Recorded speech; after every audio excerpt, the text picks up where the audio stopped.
안녕하십니까. 더 아름다운 만남 박정인입니다.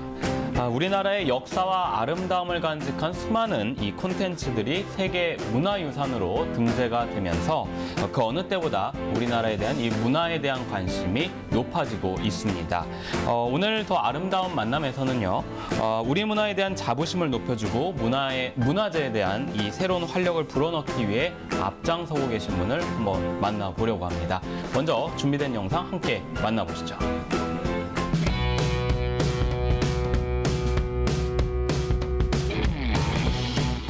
네, 오늘 앞서 보신 영상의 주인공을 만나보겠습니다. 오늘 이 자리에 대한민국 문화재 지킴이 나선아 문화재청장 나왔습니다. 안녕하십니까? 안녕하세요. 반갑습니다. 네, 네. 감사합니다. 네, 오늘 저희 이렇게 또 시간을 내주셨는데, 네. 나 청장님이 이 문화재 외길 40년이라고 이렇게 할 수 있을 만큼 문화재에 대한 뜨거운 애정과 관심을 갖고 계신 그 굉장히 유명한 분으로 알고 있습니다. 감사합니다. 네. 오늘 이렇게 문화재에 관심을 갖게 된 이유부터 좀 풀어보고자 합니다. 어떻게 돼서 이렇게 갖게 되셨는지. 예. 네. 그 대학을 입학하면서부터였습니다. 사학과를 선택하면서 문화유적 답사 다니는 거 좋겠구나. 그렇게 생각한 게 시작이었습니다. 그리고 이제 고고학 특강 시간에 저희 선생님께서 안압지 발굴을 다녀오셨는데 거기서 나온 돌 모양이 이렇게 특이한 게 나왔다. 근데 이 돌이 어디에 썼던 거겠냐. 한번 추정해보라. 그렇게 질문을 던지셨는데 도대체 그 돌이 어디에 쓴 돈인지를 알 수가 없는 거예요. 그래서 저게 뭐지? 하는 생각이 들고 호기심이 바짝 생겨서 고고미술을 해야 되겠다. 그리고 전공으로 선택한 게 평생 같이 하게 됐습니다. 정말 그 문화재를 위한 평생을 바치시기 위한 어떤 대학교에서부터의 준비가 된 것 같은데, 그렇다면은 사실 이제 사학과라는 데를 입학하신 거로 제가 알고 있습니다. 제가 네. 사전에 좀 조사를 해봤는데, 네. 사학과 좀 익숙치 않죠. 많이 어려운 학문일 것 같기도 하고 좀 그런데, 네. 뭐 선택하시게 된 계기가 있나요? 저는 그 대학교 입학하기 전까지 이제 국민학교 때부터 역사 서적을 굉장히 많이 읽었습니다. 그래서 역사에 대해서 기본 지식을 가지고 있어서 그냥 가장 편하다 하는 생각으로 사학과를 선택을 했고, 그리고 미술사는 그 호기심, 저 유물이 무슨 얘기를 하나 하는 호기심이 발동이 돼서 시작을 했고, 평생 무슨 헌신적으로 했다기보다 정말 재미있게 즐겁게 일이 놀이고 놀이가 일이고 그렇게 즐겁게 지냈습니다. 지난 2013년부터 네. 문화재청장을 맡고 계십니다. 네. 장수하신 건데, 네, 문화재청장으로서요. 네. 이화여대 박물관에서 이제 평생 있었습니다. 네, 평생이셨어요. 네. 그러면은 이 현장보다 어떻게 보면 현장에서 보다 더 발로 뛰신 느낌이 좀 드는데, 문헌보다 현장이었나요? 좀? 아니 뭐 그런 건 아니고요. 네. 예, 문헌이 기본입니다. 문헌이 기본이고, 그리고 이제 유적 유물이 남아있는 현장 조사로 그 부족한 부분에 또 그 생동감 있는 그런 현장을 알아야 우리 역사가 복원이 되죠. 그래서 역사 연구의 한 방법이 유적 발굴이라든지 또 땅에서 출토된 유물에 대한 해석이라든지 이로 인해서 역사 복원이 완성이 된다고 저는 생각을 합니다. 그래서 박물관에 오래 있었게 된 이유는 박물관에서는 전국의 문화유적 답사 발굴을 조사 연구 사업으로 하게 되고요.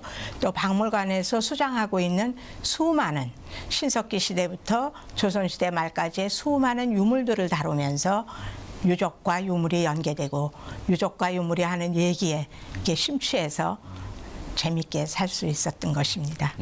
그러면은 뭐 이렇게 유적 유물 뭐 이런 것들의 발굴을 위해서 현장에 많이 또 나가셨을 것 같아요. 네, 많이 나갔습니다. 네. 어떤가요? 그런 데를 나가면은 막 저희가 TV에서 봤을 때는 정말 이렇게 뭐 벽돌처럼 탁탁 이렇게 막 깎아놓고 네. 뭐 이렇게 분필 같은 그런 거로 네. 칠해도 놓고 막 하더라고요. 표시하고. 보니까. 예, 네. 그렇습니다. 좀 익숙치 않지만 그 현장 되게 막 생동감이 있고 막 그럴 것 같아요. 그렇죠. 그러니까 발굴을 하기 전에 사전에 그 이곳에 매장 문화재가 있을 거라고 추정하는 그 지역에 이제 먼저 가서 거기를 선정하는 데까지가 이제 네. 사전 조사가 되고요. 하면서 제일 먼저 우리가 이쯤에 유적이 있으리라고 생각하지만 땅에 이렇게 고랑을 파요. 이렇게 트렌치를 파면서 유적을 탐색하기 시작합니다. 네. 그게 아까 말씀하신 것처럼 딱 이제 직선으로 단면을 네. 토층 단면을 보기 위해서 파면서부터 네. 굉장히 그 호기심과 과연 유적이 어떤 상황으로 남아 있을까 하면서 과거에는 이런 유적이 이렇게 됐기 때문에 이런 방향으로 갈 것이다 라는 예측과 함께 돼야 정확하게 유적을 노출시킬 수가 있습니다. 네. 그러니까 어떤 면에서는 과학입니다.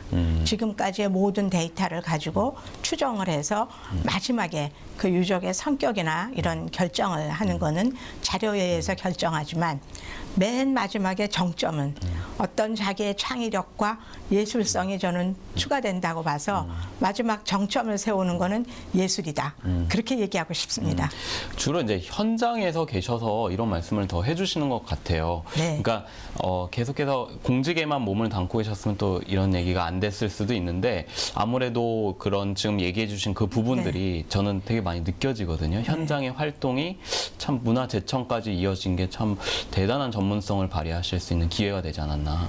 그러니까 현장에서는 네. 그 특히 유적 발굴 현장이나 또 유적이 있는 지역의 지표 조사, 지금 네. 분포돼 있는 상황이나 이런 지표 조사를 할 때 느끼는 거는 전체를 다 봐요. 그러니까 지형 지세로부터 네. 지역 주민들의 생각까지를 다 접하게 되고 문화유적을 어떻게 관리할 것인지 하는 생각도 하게 됩니다.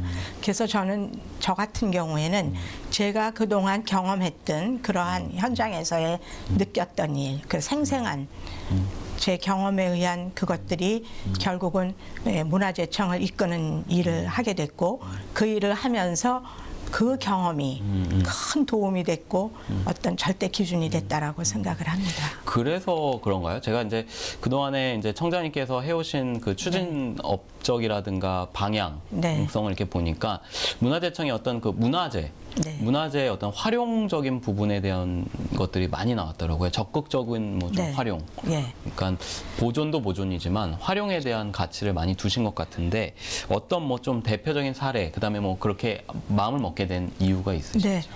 그러니까 저희가 이제 매장 문화재의 경우는 대개 이제 땅 속에 묻혀 있는 문화재가 많은데 우리가 이제 산업 시대에 들어와서 많은 개발을 하게 됩니다. 네. 고속도로도 놓고 댐도 만들고 아파트 단지도 들어가고 공장 단지를 만들면서 그 땅의 역사 그 속에 묻혀 있는 유적이 있다고 판단되는 뭐 기록에 의해서 찾기도 하고요.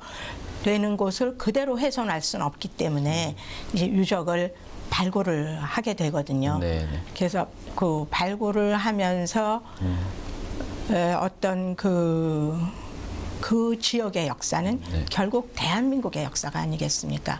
그러니까 우리 역사의 정체성을 이게 정립하기 위한 자료를 찾는 일이기 때문에 이게 항상 조심스러우면서도 보존을 해야 된다라는 생각이 우선이에요. 네. 그렇기 때문에 산업사회 개발을 우리는 반대적으로 보존을 그러니까 개발을 하지 말고 유적 보존을 하자 하는 쪽에 쓰다 보니까 개발과 보존의 충돌의 현장이 되는 네. 일이 많았습니다. 그렇죠. 그래서 저희 문화재청도 그랬고 우리 그 한국의 고고학계도 그렇고 매장 문화재의 경우는 현장 보존에 바빴습니다. 네. 이렇게 보존하고 개발을 못하게 하다 보니까 굉장히 이제 충돌이 많아서 문화재의 가치를 정확히 전달하는 게 더 필요한 일 아닌가.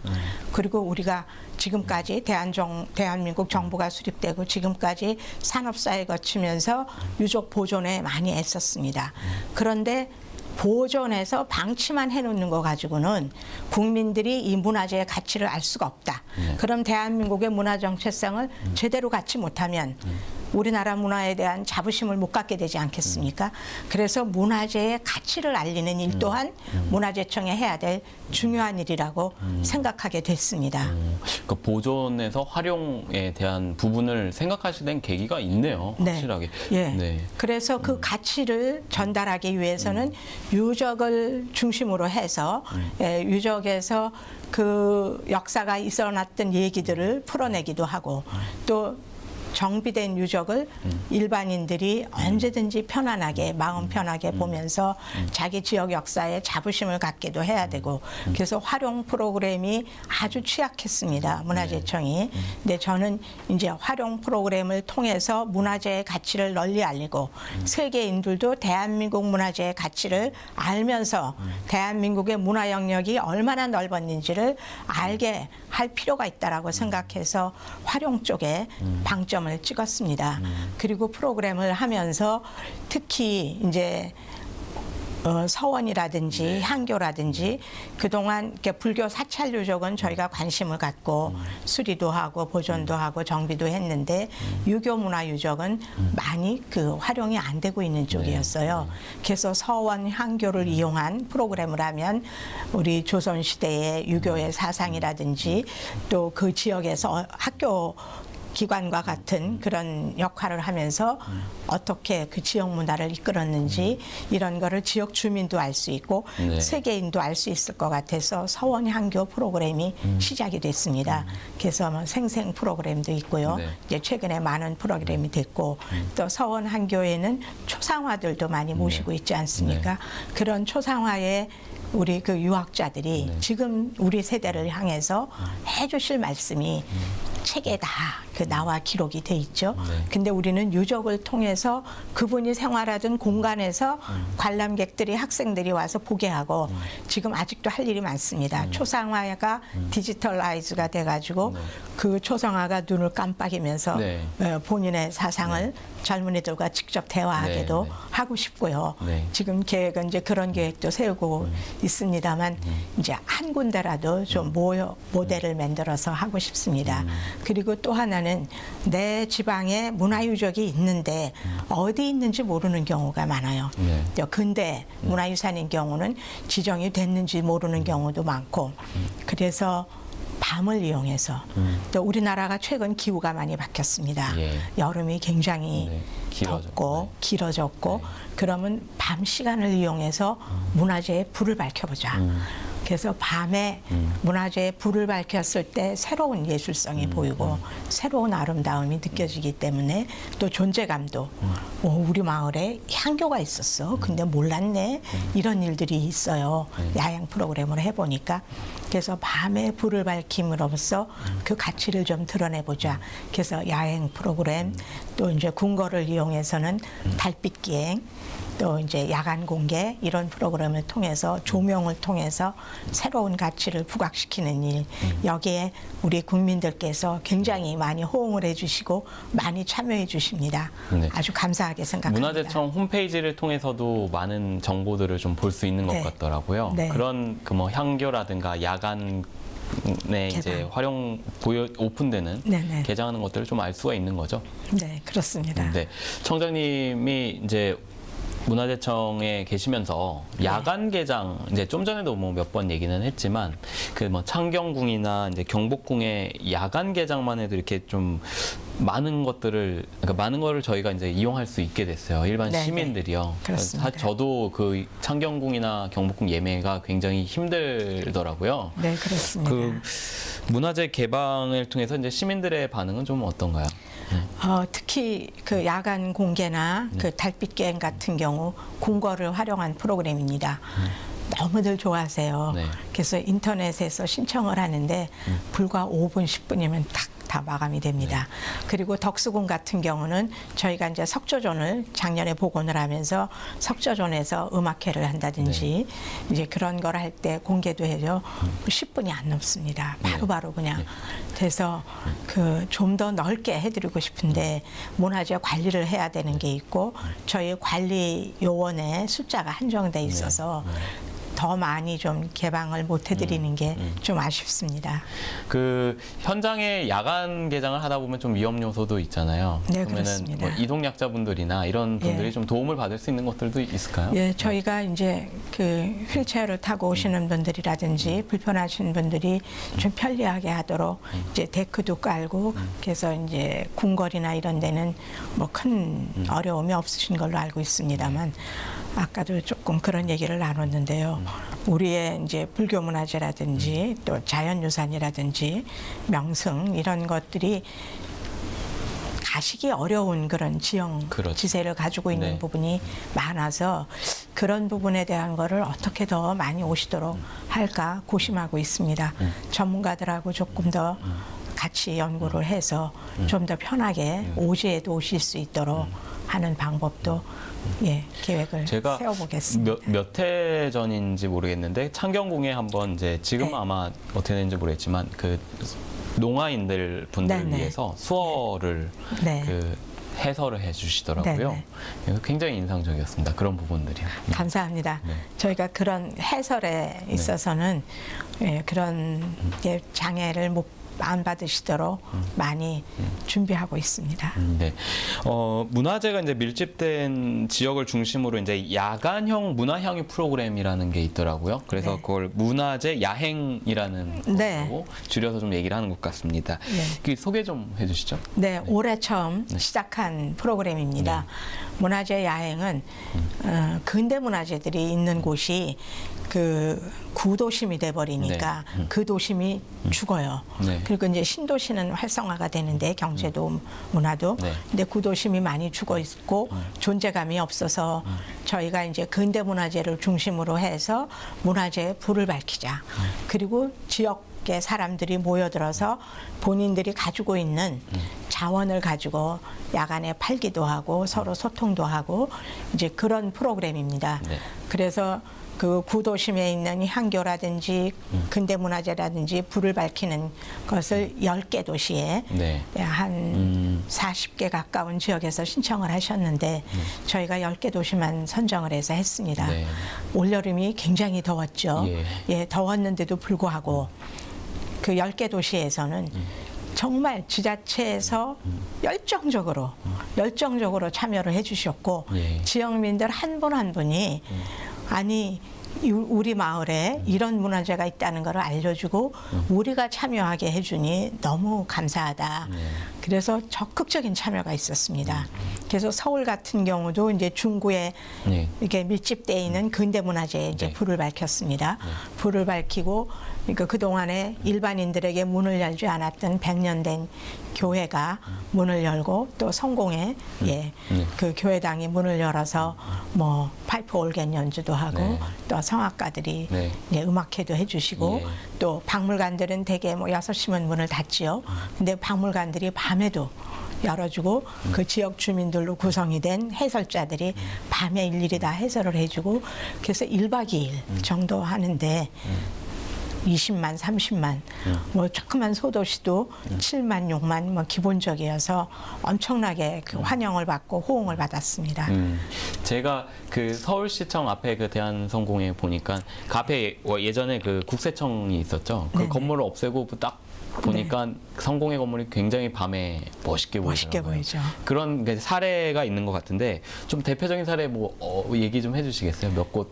예, 대구 같은 경우도 이제 100년이 된 그런 선교사들의 집도 있고 또 교회도 있고 그렇거든요. 그런 시설들, 그런 시설들이 다 불을 밝혀서 아주 그 대구는 또 전통 시장하고 연계돼 있어요. 양념시장하고 그 거리가 그래서 그걸 쭉 돌면서 대구시의 역사를 볼 수 있게 됐어요. 그래서 대구에서도 엄청나게 그 지역에서 그 호응을 하셨고요.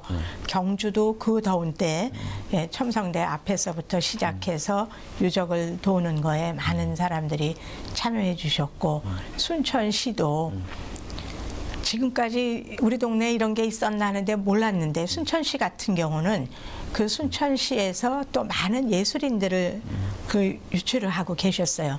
그분들이 다 나와서 그 문화상품들을 도로에다가 다 펼쳐서 예. 이렇게 파시고 그러니까 문을 닫았던 그 음식점이나 차를 마시는 공간이나 이런 데가 다 불을 켜고 해주시고 해서 제가 오히려 감동을 받을 정도로 뭐 군산시 같은 경우도요 근대문화재가 항구에 근대문화재들이 지금은 관람객들이 그냥 넘쳐나는 정도로 큰 호응을 해주시고 그런 일들이 아주 그 뿌듯했습니다. 그 다음에 이제 여러 도시에서 우리도 하겠다. 그래서 이제 17년도 네. 내년에는 좀 더 많은 도시들이 참여하게 네. 됩니다.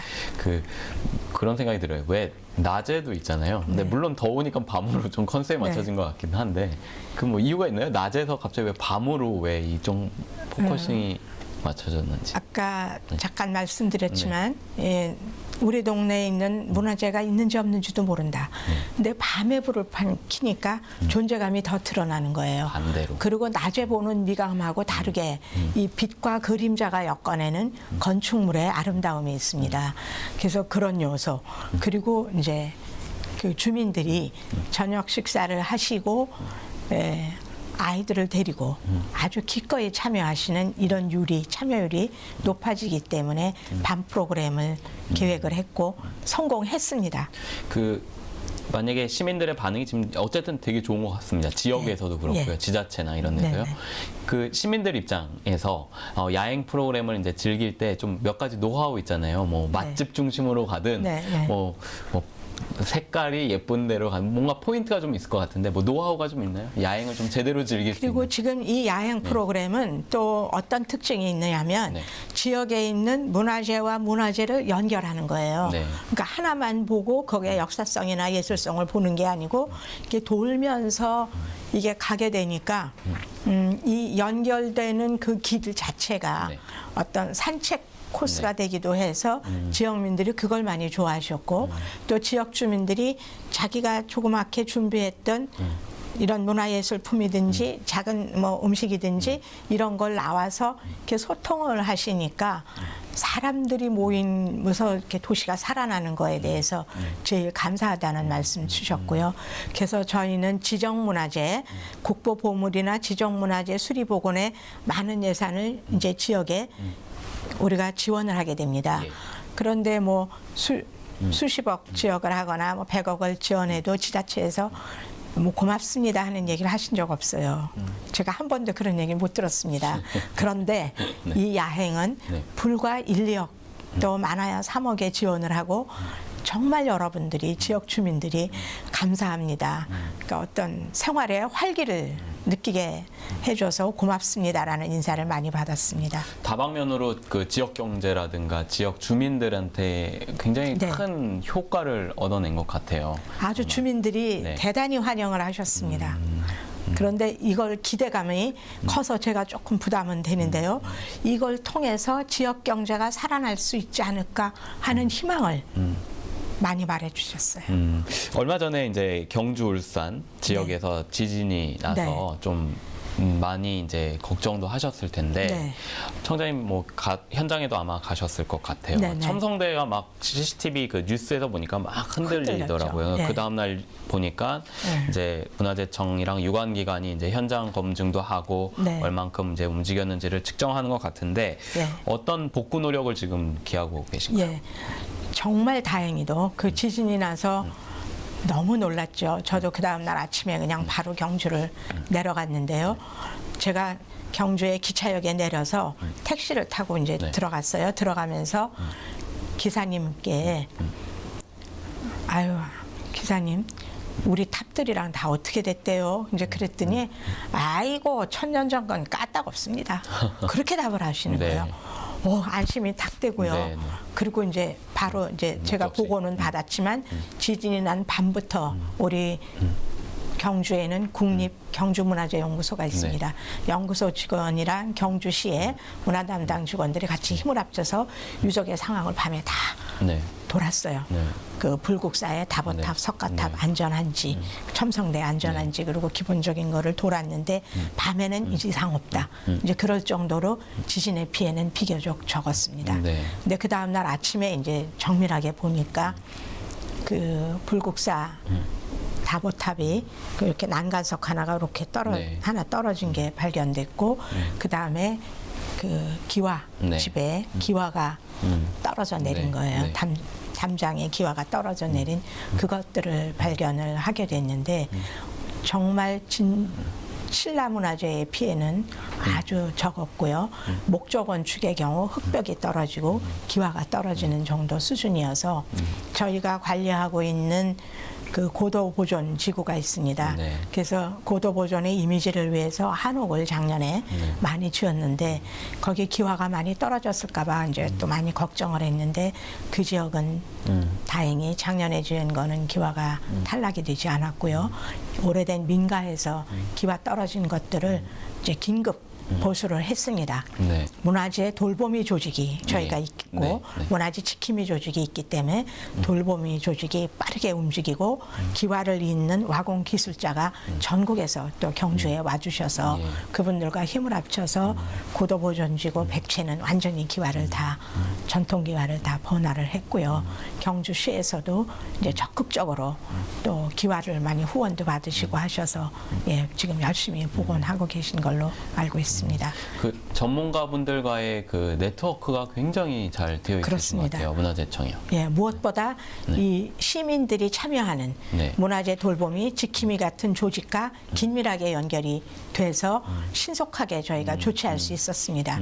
그래서 이제는 대한민국 문화재는 국민과 정부가 함께 지키는 시대다라고 말씀드릴 수 있습니다. 네, 그 문화재 이제 안전을 위해 좀 우리가 어떤 대비를 하고 있다, 뭐 어떤 대비를 해야 되는가, 뭐 좀 얘기해 볼 수 있을까요? 예, 그 특히 지진이 가장 우려되는 부분입니다. 저희가 지진 안전지대라고 지금까지는 인식하고 있었는데 전문 학자들에 의하면 이제 우리가 지진 안전지대가 아니다. 이제 그런 얘기가 나오기 시작한 지는 꽤 됐습니다. 그래서 저희 문화재청에서는 2008년도부터 이 지진에 대해서 어떻게 우리가 안전대책을 세워야 되고 어떻게 이 상황을 현황을 정리해야 되는지 연구 용역을 거의 뭐 10개가 넘는 13개 정도 된 네. 걸로 기억하는데요. 연구 용역을 해서 좀 매뉴얼을 기본적인 걸 만들어 놓은 게 있습니다. 네. 그렇지만 이번에 경주 지진을 하면서 보니까 부족하다. 그게 조금 더 구체적으로 해야 되겠다. 그래서 뭐 한국지질연구소라든지 네. 뭐 자원연구소라든지 이런 전문 기관들하고 합치고 또 지진에 대해서는 일본이 굉장히 많이 앞서 있기 때문에 일본의 시스템도 좀 검토하고 그래서 17년도부터 이제 그런 좀 더 구체적인 안전 대책을 만들 생각입니다. 그리고 지진에 의해서 첨성대가 약간 기울었다는 것도요. 육안으로 봐서는 전혀 안 보이고요. 그 전부터 우리가 이게 이상이 없는지 계측을 하고 있었기 네. 때문에 지진 전에 계측하고 지진 후에 계측을 가지고 비교하니까 이제 한 2cm 정도가 이제 축이 조금 네. 이동했다라는 네. 걸 알았고 위에 정자석이 이렇게 얹혀져 있는 형태인데 그게 덜썩하면서 약간 이렇게 이동해서 벌어진 정도인 거를 저희가 파악을 했거든요. 네. 그래서 전문적인 점검 이런 거를 이제 수시로 하면서 안전 관리를 예, 기획하고 있습니다. 기계들이 이 계측 기계들이 좋아지다 보니까 아무래도 또 문화재청에서 그러한 부분들의 득을 보는 것도 있죠. 그렇습니다. 그 기계의 도움을 받아서 뭐 2mm 이렇게 움직였다 하는 것도 알 수 있게 되고요. 근데 그 지진이 이번에 처음 난 것이 아니고 신라 시대에도 있었고 네. 고려 시대에도 있었지 않았습니까? 그러니까 그 시대에도 지진의 영향을 받았던 부분이 있다고 보는 거죠. 네. 근데 육안으로 봤을 때 크게 그게 안 보이기 때문에 그대로 또 천년을 또 이어온 거거든요. 근데 이번에는 지금은 또 과학 문명 시대 아니겠습니까? 네. 그래서 여러 가지 과학적인 기법을 가지고 점검을 해서 오히려 그 내구력이 있는 구조가 원인이 무엇이고 어떤 구조였는지에 대한 것도 과학적인 분석을 통해서 그 전통의 것 지속해야 될 것 하고 또 과학적으로 보완해야 될 건 하고 그렇게 할 계획입니다. 뭐 청장님으로서의 입장도 지금 이제 얘기해 주셨지만 만약에 이제 과거로 사학자 네. 어떤 관장님의 입장으로 놓고 봤을 때 참 대단한 민족인가요? 네, 또 그렇습니다. 분명히 이번 사태를 통해서 또 이렇게 뭔가 깨우침이 있으셨을 것 같은데요. 네, 그렇습니다. 그러니까 지금 그 기와가 떨어진 그 이렇게 탈락이 된 가옥들도 보면 이제 최근에 된 것들이 많고요. 또 최근에 보수한 것들이고 오히려 전통의 입법으로 오랜 시간을 유지해 온 곳들, 남산에, 경주 남산에는 많은 탑과 불상이 있지 않습니까? 우리가 국립문화재연구소의 연구원들이 땀을 뻘뻘 흘리면서 거기 현장을 다 돌았는데 저도 굉장히 불안했어요. 이렇게 대석이 높이 돼 있는데 불상이 올려 있는 것도 있어. 그런 것들이 괜찮을까? 또 진원지하고 가까운 지역이라. 근데 이상이 없었습니다. 그래서 전통적인 기법이 오히려 그 지진에 대한 안전 기준에 더 맞게 돼 있는 게 아닌가 하는 판단도 하게 됐습니다. 그래서 전통 기법에 대한 과학적인 연구가 더 필요하겠다. 그런 생각을 해서 우리 선조들이 정말 대단하구나. 네. 석가탑 하나를 세워도 무게 중심이 예. 딱 어느 쪽으로 치우치지 않게 중심이 딱 되도록 구축을 하고 이게 모래와 흙을 써서 그리고 잔돌 정도를 써서 기반을 구축을 하는 거죠. 그러니까 세멘트보다 훨씬 더 안전한. 그래서 아주 그 전문적인 지식, 건축에 대한 전문적인 지식도 우리 선조들은 굉장히 뛰어났고 그 당시로서는 최고의 구조공학적인 기법으로 됐다. 그래서 자부심이 더 생겼습니다. 국민 여러분 자부심 가지시기 바랍니다. 우리나라 역사, 문화 네. 아주 세계성도 있고요. 또 그 전통성이 절대 그 수준이 뒤지지 않는 나라라는 것 자부심 가지고 네. 많이 문화재에 아껴주시기 바랍니다. 네. 앞서 이제 경주 얘기하면서 문화재 지킴이에 대한 네. 얘기를 좀 해주셨습니다. 네. 그 호응도가 어쨌든 굉장히 높은 것 같고 예. 어떤 그 결속력도 좀 본 것 같고 그런데 이 사업들에 이제 앞으로 이제 계속 쭉 내년도 하시고 하면 차기 계속 하실 것 같은데요. 네. 어떤 방향으로 좀 더 발전시켜 나가실 건지. 예, 지금 지킴이가 이제 전국 조직으로 되어 있는데 아직은 조금 취약합니다. 그래서 그 조직을 좀 더 확대해서 그러니까 지역의 지자체가 관리하고 있는 국보 보물도 있지만은 지자체가 지정해서 관리하고 있는 지방문화재가 있습니다. 네. 근데 지방문화재가 이제 국비가 투입이 안 되다 보니까 관리가 이제 제대로 안 되는 부분이 있고요. 또 비지정 문화재의 관리도 이제 취약한 부분이 있습니다. 그런 것들을 지역의 주민 중심의 문화재 지킴이 단체가 조금 더 조직적으로 되고 효율적으로 되도록 문화재청이 좀 도와서 그런 문제를 좀 해결하고자 하기 때문에 지금 이제 돌보미 조직도 조금 더 확대하고 전문 간단한 수리를 할 수 있는 전문 기능인들도 좀 더 많이 투입을 해서 효과적으로 하고자 합니다. 그래서 내년부터 좀 더 확대할 계획이고 더구나 이제 기업들, 문화재 지킴이 기업들이 우리 덕수궁, 창덕궁, 창경궁 모두 다 많이 와서 보존 활동을 해주세요. 예. 청소하는 거에서부터 하고 또 프로그램을 위해서 금액도 도와주셔서 그 라이엇 게임즈 같은 회사는 뭐 1년에 8억씩 딱딱 주셔서 우리 예산으로 못하는 부분에 지원도 하거든요.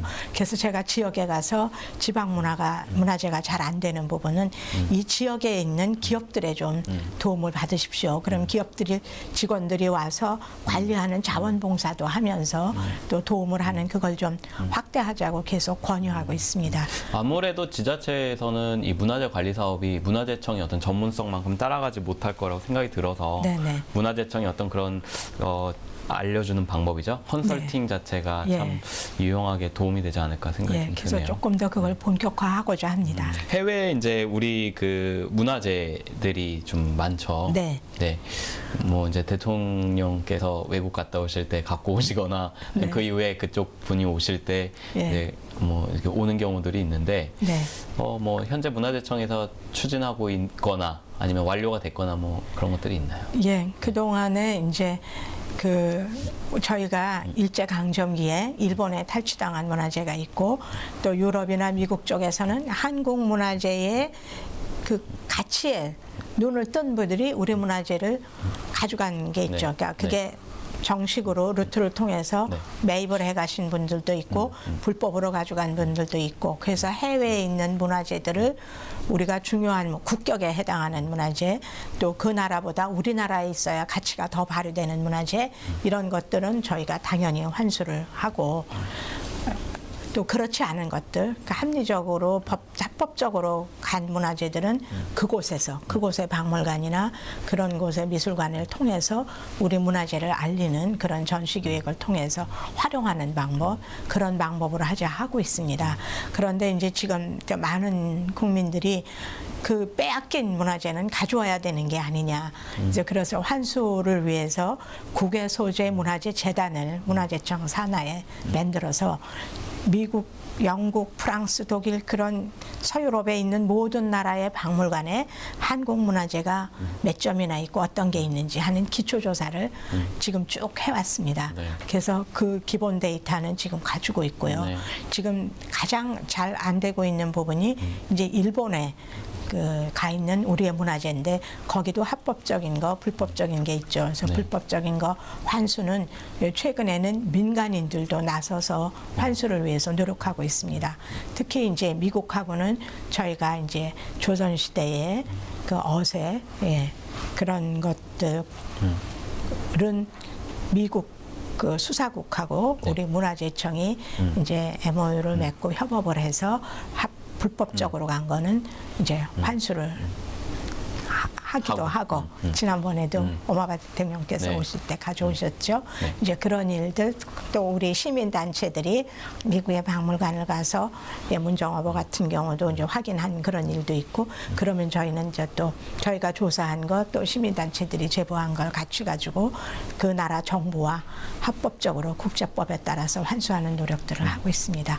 앞으로도 계속 지속할 것이고 또 국민들이 많이 참여해 줄 걸로 알고 있습니다.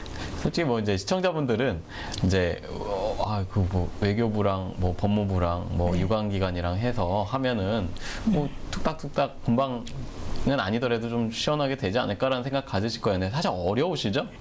예, 네. 그게 이제 이제 미국 같은 경우를 얘기 들어도 그게 불법이라는 거를 입증하기까지는 굉장히 많은 수사 기법이 들어가야 되고 기간이 필요하지 않습니까? 그런 것들에 이제 시간을 많이 하고 있고요. 그래서 모든 거를 그 법에 따라서 해야 되기 때문에 시간이 걸린다. 그렇지만 이거를 환수하겠다라는 약속은 이미 돼 있기 때문에 저희가 조금 인내심을 갖고 기다리면 될 것 같습니다. 네. 마지막 좀 질문을 좀 드리겠습니다. 지난 2013년도에 네. 이제 뭐 숭례문 네. 뭐 화재라든가 네네. 그때죠, 2013년이죠. 여러 가지 좀 문화재청이 이제 많이 좀 어려웠죠. 그 뉴스에 예. 항상 중심에 서 있었습니다. 예. 그 이제 그 이후에 이제 청장님 나선화 청장님이 새로 네. 부임을 하셨고 이제 4년이라는 시간이 흘렀습니다. 어느덧. 네. 그동안에 많은 활동해 주셨는데 네. 어떻게 뭐 자기 평가를 한다는 것보다 기관에 대한 평가 그다음에 네. 뭐 해주실 얘기 좀 있으실까요? 네. 그 이제 숭례문 화재로 인해서 전 국민이 굉장히 가슴 아파하셨죠. 그리고 빨리 이제 복원을 하자. 그러면서 전통 기법으로 이제 복원을 하기로 결정하고 복원을 이제 했죠. 그런데 그 복원하는 과정이 이제 좀 불투명하고 기준 자체가 잘못된 부분이 많다라는 게 이제 언론에서 얘기되기 시작하면서 문화재청이라는 기관 자체가 아주 신뢰가 엄청나게 떨어졌습니다. 네. 이제 그때에 제가 이제 부임을 하면서 우선 이 기관이 신뢰를 회복하는 게 제일 중요하다. 그러니까 문화재를 복원할 때, 수리 복원할 때의 잘못된 기준이 뭔지 그 기준을 다 찾았습니다.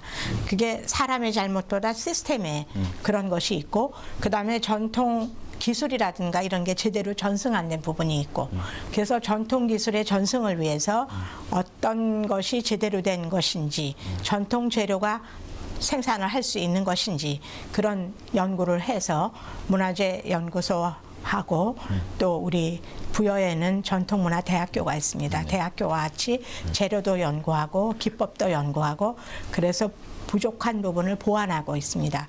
그리고 수리복원할 때 잘못된 시스템들이 있죠.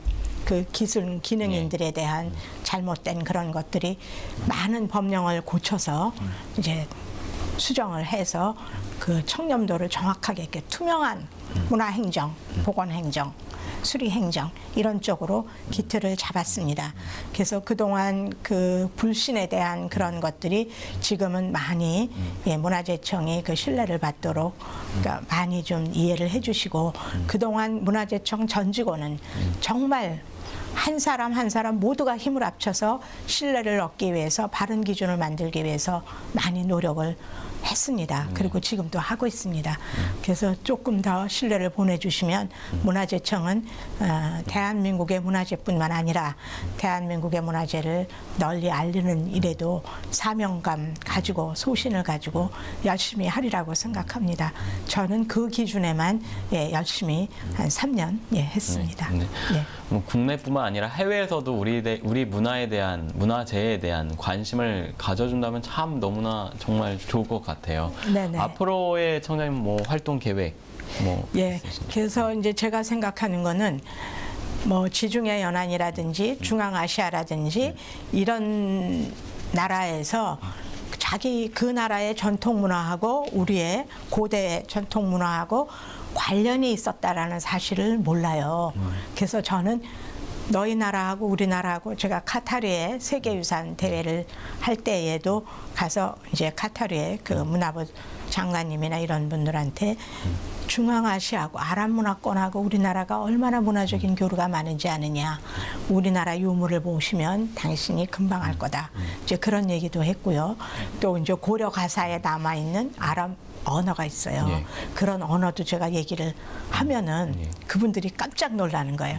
그래서 이렇게 문화재의 정체성을 가지고 세계성이 있었던 정체성을 가지고 해외 여러 나라들과 교류를 하고 또 이제 이 전란의 문화재를 지키는 것도 세계 여러 나라와 함께하고 이렇게 유네스코를 통해서 문화재 가치를 세계에 널리 알리는 일도 저희가 열심히 하기 위해서 세계유산 팀도 있고 국제교류과도 있고 그렇습니다. 네. 굉장히 바쁘시겠습니다. 네. 정장님. 네. 마지막으로요. 이제 이 방송 보고 계신 시청자분들께 좀 얘기해 주실 것들이 많을 것 같습니다. 뭐 프로그램 하고 있는 것들도 참 많고 또 문화재에 대한 뭐 우리 소중함 뭐 바라봐야 하는 관점들 있으실 것 같은데요. 끝으로 좀 말씀 좀 해주시죠. 그러니까 제가 이렇게 전국에 문화재가 있는 현장을 돌보면서 지역의 주민들 또 국민 여러분들을 만났을 때의 느낌 그리고 또 여러 가지 그 제보해 주시는 내용들 이런 것들을 보면 우리 대한민국 국민은 모두가 문화재를 대단히 사랑하십니다. 그리고 관심이 굉장히 높으셔요. 내가 저 문화재 때문에 우리 동네가 개발도 못하고 그래서 속상한데 지금 와서 보니까 그 문화재가 자원이 돼서 관광객이 오고 내가 파는 보리차 한 잔이라도 같이 나눌 수 있고 그래서 대단히 좋다 이런 말씀들을 해주시고 그 아끼는 내용들의 이런 문자도 보내주시고 또 편지도 보내주십니다. 저는 그것을 이렇게 생각했습니다. 우리 대한민국 국민들의 문화재 아끼는 마음, 사랑하는 마음은 바로 애국심이다 라고 저는 생각을 했습니다. 그래서 저는 대한민국의 문화 정체성을 위해서 문화재청이 열심히 하고 있다라는 말씀 드리고 같이 함께 힘을 합쳐서 하시자라는 말씀으로 드리겠습니다. 우리 대한민국 문화의 자부심, 자긍심은 문화재를 통해서 가질 수 있기 때문입니다. 여러분 함께 하셔주시면 감사하겠습니다. 많은 소통을 좀 시청자분들이 함께 해주시면은 좋겠네요. 그러면은 지금 뭐 청장님 말씀하신 모든 활동이 더 원활하게 잘 이루어지지 않을까 생각이 듭니다. 네, 문화재는 그 나라의 역사와 현재를 보여주는 얼굴이죠. 그런 의미에서 문화재청의 역할과 책임이 더욱 무겁게 느껴지는 것 같습니다. 앞으로도 우리나라의 문화재의 어떤 발굴과 보존에 힘써주길 기대하면서 오늘 나선아 청장과의 이야기는 여기까지 하도록 하겠습니다. 오늘 이렇게 귀한 시간 내주셔서 감사합니다. 감사합니다. 저도 여기서 이만 인사드리도록 하겠습니다. 지금까지 진행의 박정윤이었습니다. 시청해주신 여러분 고맙습니다.